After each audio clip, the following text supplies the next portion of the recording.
Bem, pessoal, fístula licórica secundária é aumento da pressão intracraniana. Então, a hipertensão intracraniana idiopática é um problema de saúde muito comum no consultório do neurocirurgião. É aquele paciente que tem dor crônica, a dor de cabeça não melhora com nada. Muitos pacientes procuram atendimento médico várias vezes até ter o real diagnóstico, né?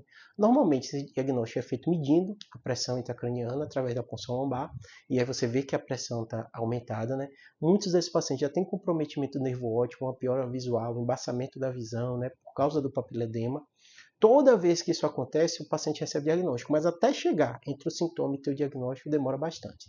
Além da dor de cabeça crônica, além da piora visual, muitos pacientes têm um vazamento de líquido. Você fala, como assim, Júlio? O líquido vai vazar? Sim, a pressão da cabeça aumenta muito, cronicamente vai erodindo a parte óssea da base do crânio, né? E muitas vezes aquilo tem um pequeno furinho que dá na membrana, que é a meninge que protege, e começa a vazar líquido. Porque a pressão está tão grande, ele vai procurar um caminho.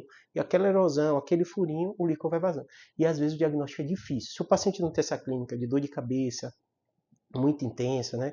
Piora visual, às vezes o paciente fica achando que é uma rinite, que é uma alergia. Muitas vezes só de vazar o líquido a pressão diminui dentro da cabeça e ele até melhora a dor de cabeça, né? E esse trajeto do paciente geralmente é muito sofrido. Quando tem um vazamento, geralmente a gente aborda junto com o otorrino avalia também, muitas vezes ele consegue resolver, né? Coloca a câmera de forma endoscópica, vê onde está o vazamento, faz todo o tratamento, né, da parte do seio, muitas vezes vai utilizar do próprio corpo da pessoa algo para ajudar o fechamento.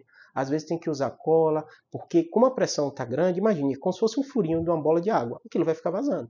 Então o tratamento nem sempre é tão simples, e aí ele vai fazer essa abordagem, mas na grande maioria das vezes o otorrino consegue resolver por via endoscópica, fechou o furinho, e aí o médico vai continuar tratando a hipertensão intracraniana para não abrir aquele furo novamente, esse risco existe, né, e evitar com que tenha consequências, como redução da visão, dor de cabeça crônica, né? A gente vai usar Diamox, perder peso. Hoje em dia, perder peso está no centro do tratamento dos pacientes de hipertensão intracraniana idiopática, né?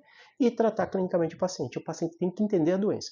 Um outro paciente hoje, a minoria, vai precisar da colocação de uma válvula, né? Que é a válvula justamente para retirar esse líquido em excesso que está aumentando a pressão, para o paciente melhorar da dor, né?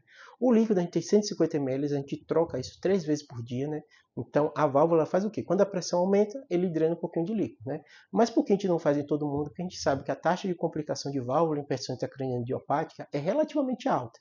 A gente fala da ordem de 5 a 10%, os estudos mostram mais ou menos isso, então uma taxa alta, né? Risco de infecção, risco de ter um certo funcionamento inicial, depois o próprio corpo começa a produzir mais líquido e acaba não tendo tanta melhoria do sintoma. Mas não deixa de ser uma opção terapêutica